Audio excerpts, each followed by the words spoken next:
Mon frère voulait ma maison de vacances à 1,8 million d'euros comme cadeau de mariage. Il a utilisé la mémoire de nos parents décédés pour me culpabiliser.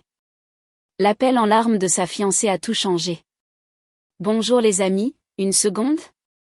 Laissez vos réflexions dans les commentaires et abonnez-vous. C'est rapide pour vous, mais cela compte beaucoup pour nous. Bien, plongeons dans l'histoire d'aujourd'hui. Initialement postée sur R Relations. Moi, Marc, 33 ans, j'ai besoin de recul sur une situation avec mon frère cadet, Lucas, 29 ans, qui me déchire. J'ai toujours été celui qui a réussi dans ma famille.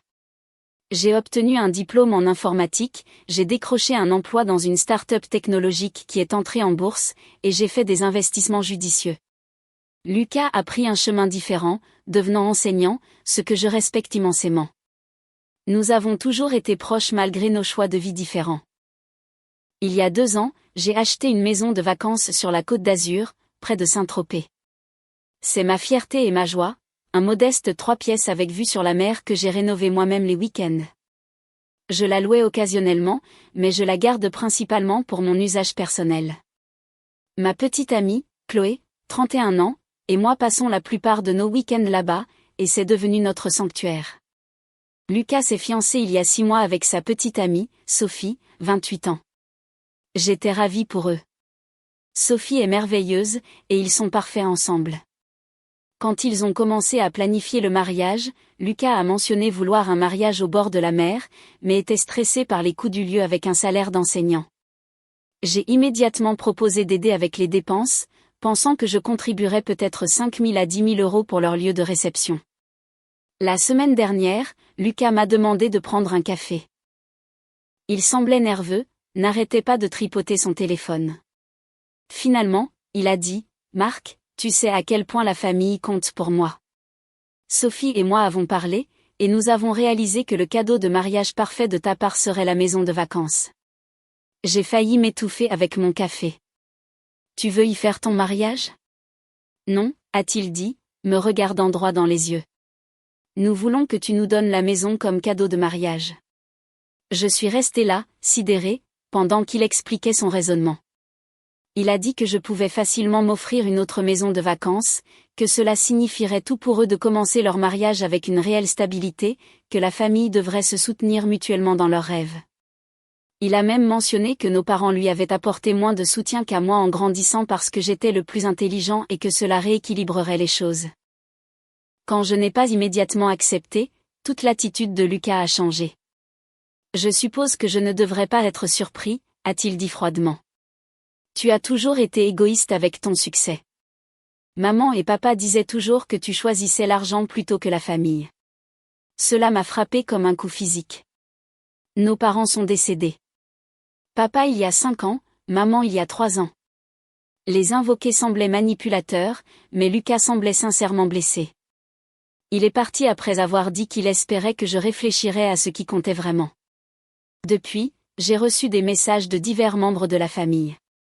Notre tante Patricia m'a traité de sans cœur pour avoir refusé à Lucas un petit geste alors que j'étais. Notre cousin Nicolas a dit, « Tu prouves que l'argent t'a changé. » Le groupe d'amis de Lucas est apparemment au courant parce que son meilleur ami, Julien, a posté quelque chose de passif-agressif sur les réseaux sociaux à propos des gens qui thésaurisent la richesse pendant que la famille a des difficultés. Chloé a été mon roc à travers tout cela. Elle est furieuse pour moi, dit que Lucas est arrogant et manipulateur, mais elle n'a pas grandi avec lui. Lucas a été là pour moi à travers chaque phase difficile, chaque chagrin. Il a été mon témoin à ma remise de diplôme universitaire puisque je n'avais pas d'amis, mon colocataire quand j'étais fauchée au début, mon système de soutien quand nos parents sont décédés. La maison de vacances vaut environ 1,8 million d'euros maintenant. Ma fortune nette est d'environ 3,2 millions d'euros au total, mais la majeure partie est liée à des investissements et à des comptes de retraite. Oui, je pourrais techniquement me permettre de lui donner la maison, mais cela signifierait liquider des investissements, prendre une énorme perte fiscale et perdre l'endroit que Chloé et moi aimons le plus au monde. Mais suis-je égoïste ? Lucas gagne 52 000 euros par an en tant qu'enseignant. Sophie est assistante sociale et gagne à peu près la même chose. Ils ne pourront probablement jamais s'offrir une maison sur la Côte d'Azur sans aide. Pendant ce temps, je dépense plus pour le remboursement de ma voiture que pour leur loyer. La culpabilité me ronge. J'entends toujours la voix de Lucas dire « Tu choisis l'argent plutôt que la famille ». Je me souviens qu'il partageait son déjeuner avec moi à l'école primaire quand j'avais oublié le mien. Qu'il restait debout toute la nuit pour m'aider avec mes candidatures universitaires, qu'il était la seule personne à appeler tous les jours après la mort de notre mère. Chloé pense que je devrais rester ferme, que céder créerait un terrible précédent. Elle a souligné que Lucas n'a jamais demandé. Il a exigé. Elle dit qu'il instrumentalisait notre relation et la mémoire de nos parents décédés. Mais elle admet aussi qu'elle ne comprend pas entièrement la dynamique fraternelle en tant qu'enfant unique. J'ai envisagé des compromis. Peut-être pourrais-je proposer de payer tout leur mariage, probablement 50 000 à 60 000 euros pour ce qu'ils veulent. Peut-être pourrais-je leur donner un acompte pour leur propre maison. Peut-être pourrais-je leur céder une partie de la propriété de la maison de vacances. Mais Lucas a été clair. Il veut la maison elle-même, libre de toute charge, comme cadeau de mariage. Son mariage est dans 6 mois. Chaque jour qui passe sans résolution aggrave les choses. Lucas ne répond pas à mes appels. Sophie a envoyé un message une fois, disant qu'elle n'avait aucune idée qu'il allait demander cela et qu'elle était mortifiée, mais elle a aussi dit qu'elle ne pouvait pas s'empêcher d'espérer que je dirais oui parce que cela changerait tout leur avenir. J'aime mon frère. Je veux qu'il soit heureux. Mais j'ai aussi travaillé incroyablement dur pour ce que j'ai. Et la maison de vacances représente des années de semaines de 80 heures, d'événements sociaux manqués et de planification financière minutieuse. C'est aussi l'endroit où Chloé et moi sommes tombés profondément amoureux, où nous avons parlé de notre propre avenir, où nous envisagions d'élever nos enfants un jour. Suis-je un idiot de ne pas donner ma maison de vacances à mon frère? Comment choisir entre la famille et mon propre avenir? Quelqu'un a-t-il déjà rencontré des dynamiques familiales similaires autour de l'argent? J'ai besoin d'un point de vue extérieur parce que honnêtement, je ne sais plus si je suis raisonnable ou égoïste. Première mise à jour. 2 semaines plus tard. Merci à tous ceux qui ont répondu à mon message original. Vos perspectives, en particulier celles de ceux qui ont géré des dynamiques financières familiales similaires, ont été révélatrices. Je voulais vous informer de ce qui s'est passé. Après avoir lu vos commentaires, Chloé et moi avons eu une longue conversation. Elle a admis qu'elle avait retenu toutes ses pensées parce qu'elle ne voulait pas avoir l'air de me monter contre Lucas. Mais quand j'ai insisté, elle a tout déballé. Marc, a-t-elle dit, je dois te demander de vraiment réfléchir à ta relation avec ta famille, pas aux souvenirs d'enfance ou aux liens de deuil après la perte de tes parents, mais aux dynamiques relationnelles réelles. Là, elle a sorti son téléphone et m'a montré une liste qu'elle tenait. Chaque fois que ma famille demandait de l'argent au cours des 2 dernières années, la réparation de la voiture de tante Patricia, 3 000 euros. Une opportunité d'investissement pour cousin Nicolas, 5 000 euros que je n'ai jamais revu. Un nouvel ordinateur portable pour l'école de Lucas, 2 000 euros. Les frais médicaux d'oncle David, 8 000 euros. L'acompte pour la voiture de Lucas, 7 000 euros. Divers prêts à des membres de la famille totalisant environ 15 000 euros. Aucun d'entre eux ne t'a jamais remboursé, a souligné Chloé. Et regarde le schéma. Ce sont toujours des urgences, toujours pressants, toujours avec cette menace sous-jacente que tu es égoïste si tu dis non. Je voulais les défendre, mais elle a continué. Quand est-ce que Lucas t'a appelé pour te parler? Pas d'argent, pas de problème, juste pour savoir comment tu allais? Je ne me souvenais plus. Quand tu as eu ton appendicectomie l'année dernière, qui t'a rendu visite à l'hôpital? Juste Chloé. Lucas avait envoyé un message disant qu'il avait des choses à faire pour l'école. Qui a fêté avec toi quand tu as eu ta promotion? Chloé m'a organisé un dîner. Ma famille l'a appris par Facebook. Elle n'avait pas fini. Marc, il ne te voit pas comme un frère, un neveu ou un cousin. Il te voit comme un distributeur automatique. Et Lucas qui exige ta maison de vacances, pas qui demande, qui exige, n'est que l'escalade naturelle d'un comportement que tu as récompensé pendant des années. Ça m'a fait mal d'entendre ça, mais quelque chose a fait tilt. Je me suis souvenu des publications de Lucas sur les réseaux sociaux concernant la planification de son mariage, des tableaux Pinterest élaborés, des discussions sur des lieux de destination, des goûts de luxe avec un budget limité, en supposant que ça s'arrangerait d'une manière ou d'une autre. Avait-il toujours supposé que je paierais la note? Chloé a suggéré que nous pratiquions des réponses ensemble. Elle a joué le rôle de Lucas pendant que je m'exerçais à dire « Je t'aime, mais je ne te donnerai pas ma maison de vacances. Je suis heureux de contribuer 10 000 € à ton mariage comme cadeau. » Les 10 premières fois, je n'ai pas pu m'en sortir sans ajouter des excuses ou des justifications.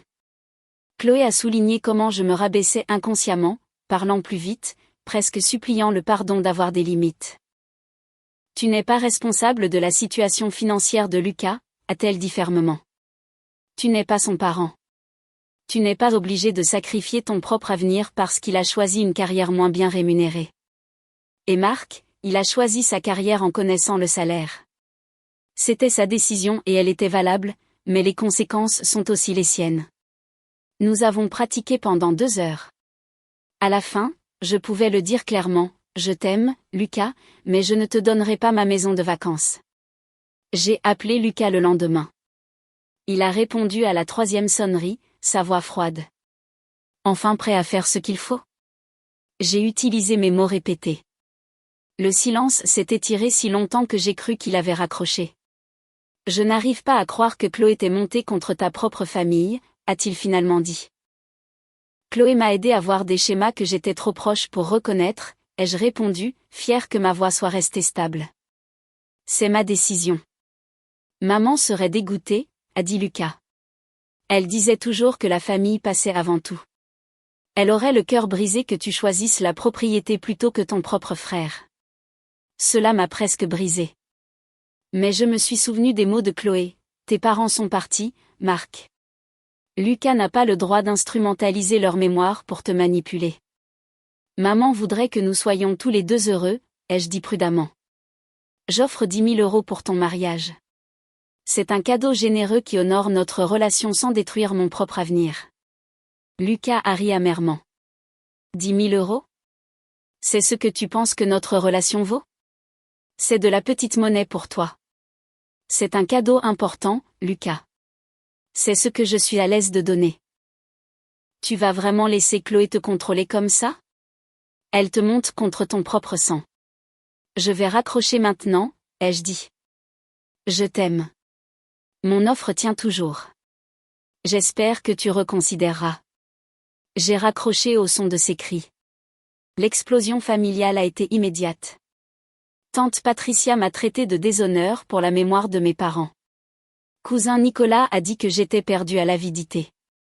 Les messages subliminaux sur les réseaux sociaux se sont intensifiés, mais Chloé m'a aidé à voir autre chose. Aucun d'entre eux n'a proposé d'aider Lucas eux-mêmes. Tante Patricia, qui m'a traité d'égoïste, n'a pas proposé ses propres économies. Cousin Nicolas, si préoccupé par la famille, n'a pas proposé de contribuer. Ils étaient généreux avec mon argent, pas le leur. Chloé a également souligné comment Lucas m'avait délibérément demandé seul, pas devant Sophie. Il savait que c'était scandaleux, a-t-elle dit. C'est pourquoi il t'a pris en embuscade. Sophie m'a appelé hier. Elle pleurait. Marc, je suis tellement désolée. Je n'avais aucune idée qu'il allait demander la maison elle-même. Nous avions parlé de peut-être demander d'y organiser le mariage, mais la maison elle-même, c'est fou. Je suis mortifiée. Qu'est-ce que tu vas faire, ai-je demandé. Je ne sais pas, a-t-elle admis. J'aime Lucas, mais cela m'a montré une facette de lui que je ne connaissais pas. L'arrogance, la manipulation. Il n'arrête pas de dire que tu lui dois pour toutes les façons dont tes parents t'ont favorisé, mais ce n'est pas comme ça que la famille fonctionne. Elle a fait une pause. Puis-je te demander quelque chose? Lucas a-t-il toujours été comme ça avec l'argent? J'y ai réfléchi. Vraiment réfléchi. Et oui, Lucas avait toujours eu un complexe de victime face à mon succès, comme si mes réalisations le diminuaient d'une manière ou d'une autre. Il faisait des blagues sur le fait d'être le frère pauvre lors des réunions de famille. Il mentionnait mon salaire chaque fois qu'il payait quelque chose. Il avait toujours cadré notre relation à travers le prisme de ce que j'avais versus ce qu'il avait. Oui, ai-je admis, je n'ai jamais voulu le voir. Sophie a soupiré. J'ai beaucoup à y penser. Chloé m'a serré dans ses bras cette nuit-là pendant que je faisais mon deuil.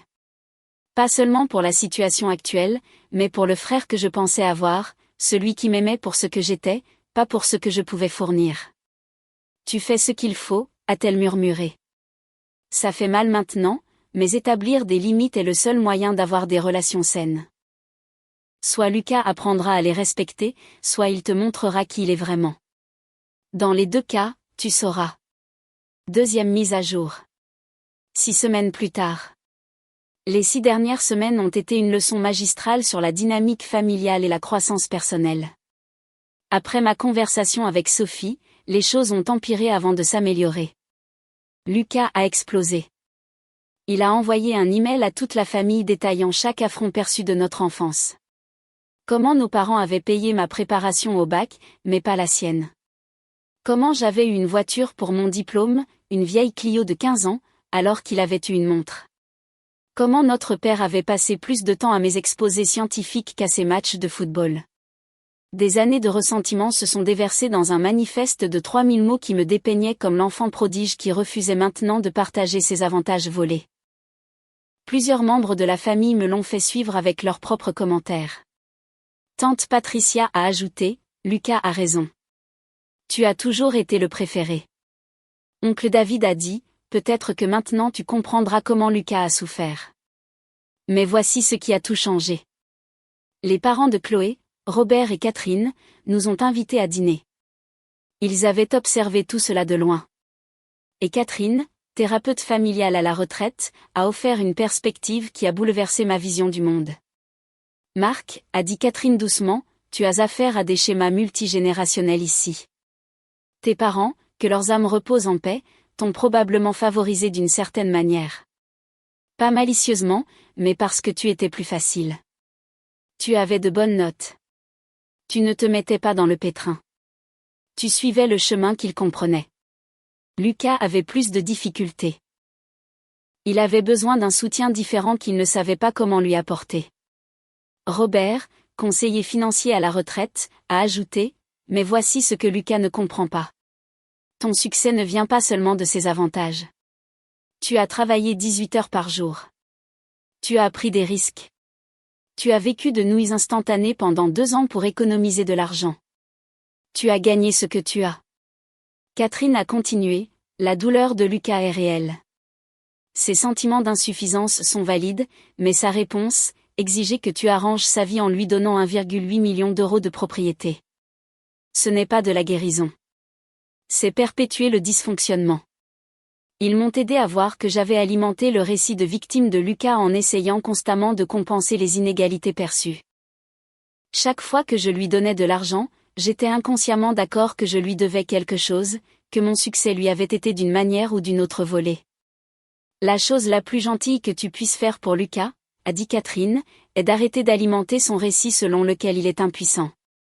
C'est un homme adulte avec un emploi, une fiancée et le contrôle de sa propre vie. Armé de cette perspective, j'ai écrit une lettre à Lucas. Pas un email, pas un message, une lettre physique à laquelle j'ai dû réfléchir, réviser et envoyer délibérément. Voici une partie de celle-ci, Lucas, j'ai lu ton email plusieurs fois. Tu as raison, nos parents n'étaient pas parfaits. Tu as raison que parfois les choses semblaient injustes. Ta douleur est valide, et je suis désolée pour les fois où je ne l'ai pas vue ou reconnue. Mais Lucas, nous sommes tous les deux adultes maintenant. Nos parents sont partis. Nous ne pouvons pas changer le passé, mais nous sommes chacun responsables de notre propre avenir. Je suis fière que tu sois devenu enseignant. Tu formes de jeunes esprits, tu fais une réelle différence dans le monde. Cela compte plus que n'importe quelle somme d'argent. Mais si tu es malheureux de ta situation financière, c'est quelque chose que toi seul peux changer. Je ne peux pas et ne réparerai pas ta vie en te donnant la mienne. Je t'aime. Je t'ai toujours aimé.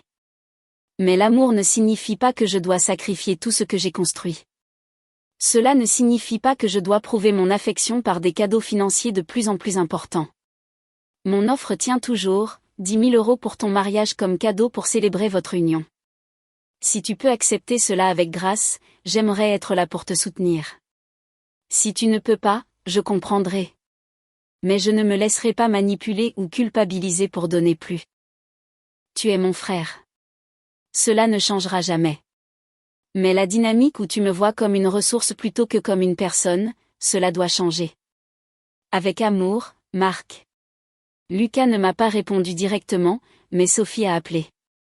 Elle pleurait à nouveau, mais cette fois, cela ressemblait à des larmes de soulagement.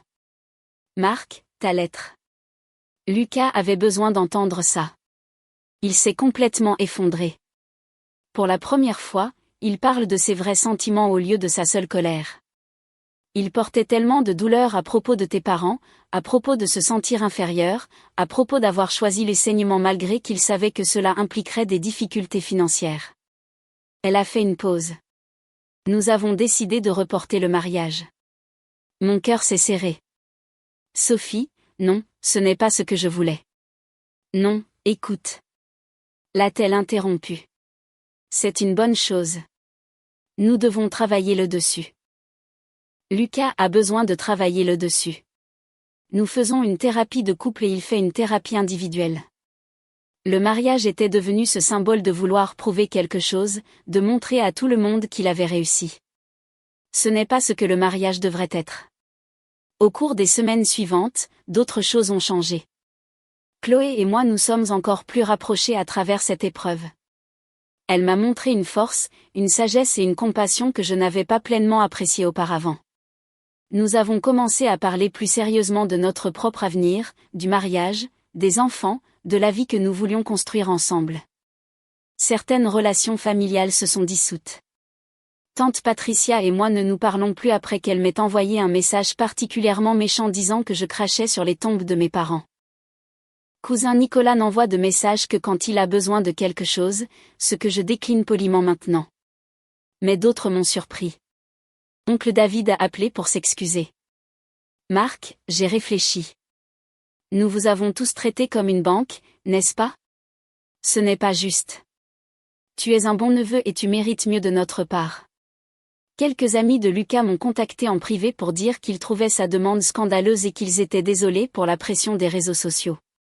Le plus surprenant, le meilleur ami de Lucas, Julien, s'est excusé. Mec, je me suis laissé prendre par la version des événements de Lucas, mais demander toute ta maison. C'est fou.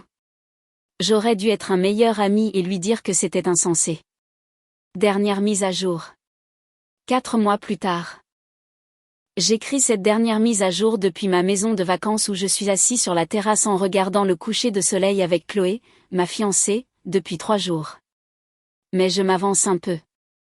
Il y a 2 mois, Lucas a appelé. Sa voix sonnait différemment, plus calme, plus posée. Marc, pouvons-nous parler? Vraiment parler. Nous nous sommes rencontrés dans notre ancienne adresse préférée, l'endroit où nous allions avec papa après les matchs de football. Lucas avait l'air différent aussi. La tension constante qu'il portait toujours sur ses épaules avait disparu. J'ai beaucoup travaillé en thérapie, a-t-il commencé, sur maman et papa, sur nous, sur mes propres choix. Je dois m'excuser. Il a pris une profonde inspiration. Demander ta maison de vacances était insensé. Vraiment insensé. Sophie et mon thérapeute m'ont aidé à voir que j'essayais de prendre ce que tu avais gagné au lieu de construire quelque chose moi-même. J'étais tellement concentrée sur ce que tu avais que je ne pouvais pas voir ce que j'avais. Lucas, j'ai commencé, mais il a levé la main.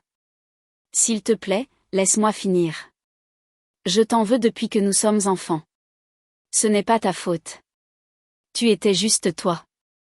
Mais chaque fois que tu réussissais, je me sentais plus petit. Chaque fois que maman et papa louaient tes notes, j'entendais que je n'étais pas assez bon. Quand tu as gagné de l'argent et que je suis devenu enseignant, je me suis dit que tu étais superficiel et que j'étais noble, mais en réalité j'étais juste jaloux et effrayé. Il a souri avec regret. Mon thérapeute dit que j'ai développé ce récit où tu me devais à cause d'une injustice cosmique. Mais la vie n'est pas juste, et plus important encore, tu n'as pas créé l'injustice. Tu as juste vécu ta vie. Je suis désolée aussi, ai-je dit. J'aurais dû voir ta douleur plus tôt. J'aurais dû être un meilleur frère, non, a interrompu Lucas.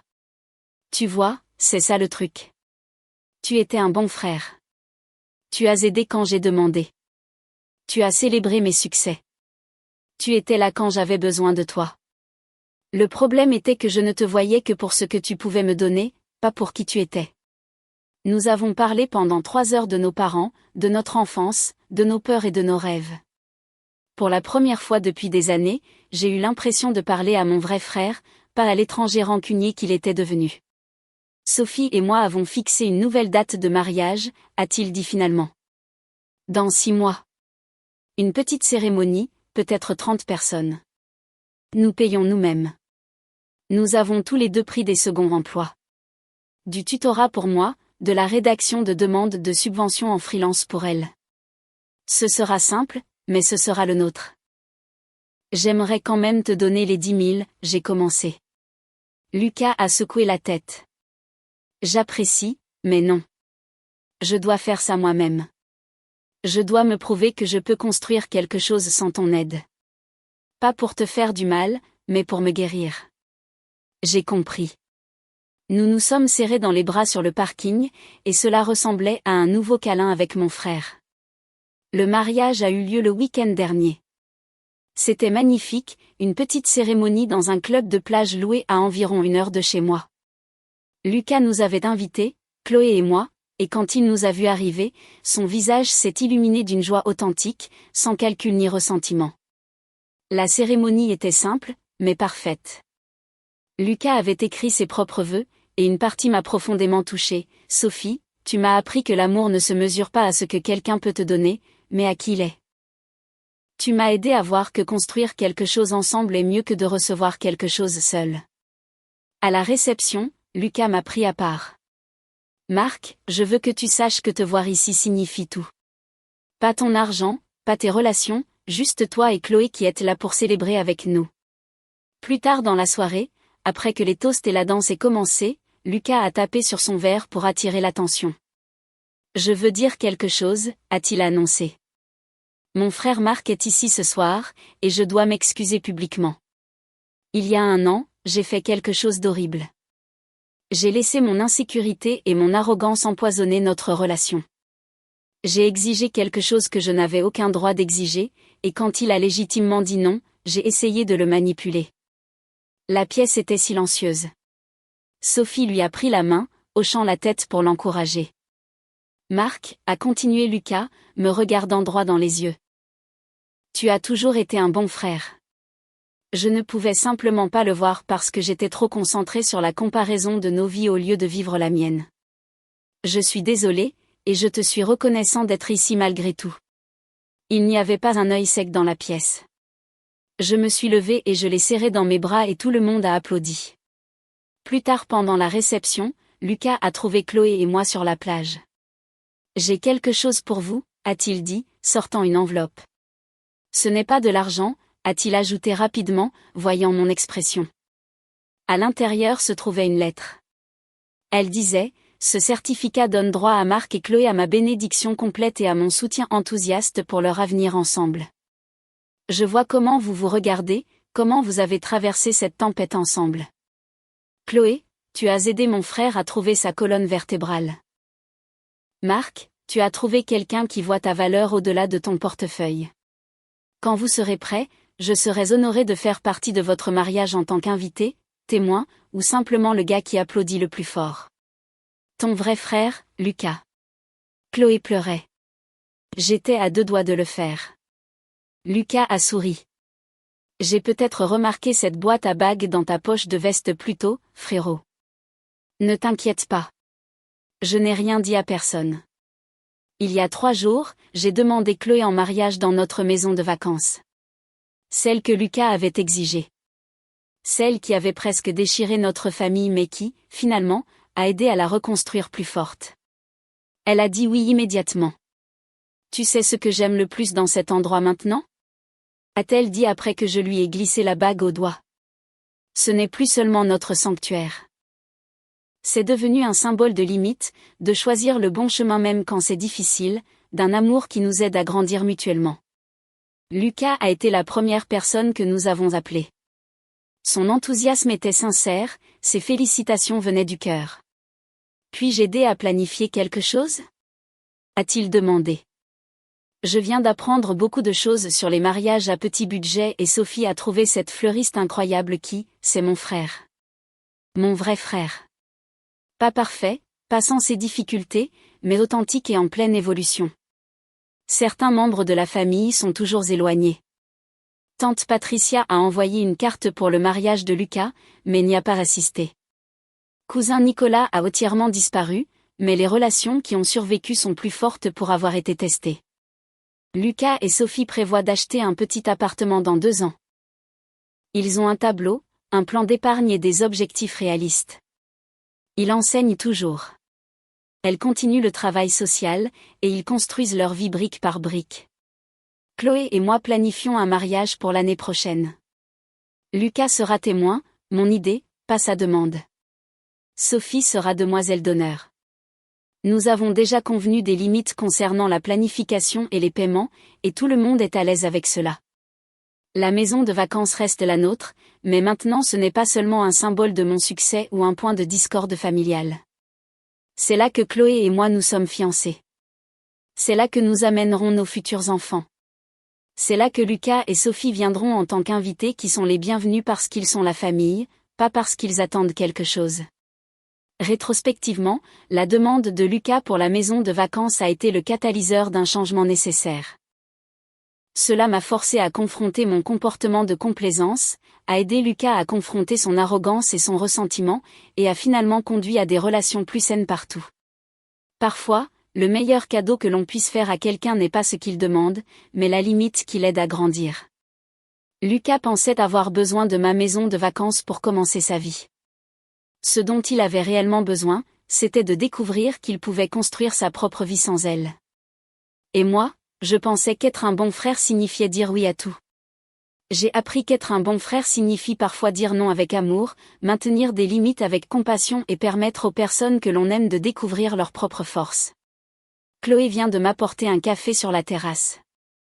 Le soleil se couche, peignant l'océan en or. Lucas a envoyé une photo de leur lune de miel, un voyage de camping pour lequel ils ont économisé. De grands sourires sur leurs 2 visages. Pas besoin de maison de vacances, disait son message. Juste nous, une tente et l'avenir que nous construisons ensemble. Merci de m'avoir donné quelque chose de mieux qu'une propriété, l'impulsion de devenir qui je suis censée être.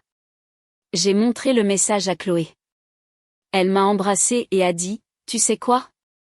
Ta famille a de la chance de t'avoir, toi, le vrai toi, pas la version distributeur automatique. Elle a raison. Et j'ai de la chance de l'avoir, de retrouver Lucas, d'avoir appris que l'amour ne se mesure pas en euros ou en titres de propriété, mais dans le courage d'être honnête, d'établir des limites et de permettre à chacun, y compris soi-même, la dignité de ses propres choix. La maison de vacances est toujours là. Le mariage de Lucas est florissant. Chloé et moi planifions notre avenir. Et pour la première fois depuis des années, quand Lucas appelle, je ne vérifie pas inconsciemment mon solde bancaire. Je réponds simplement au téléphone, prêt à parler à mon frère. Cela vaut plus que n'importe quelle propriété.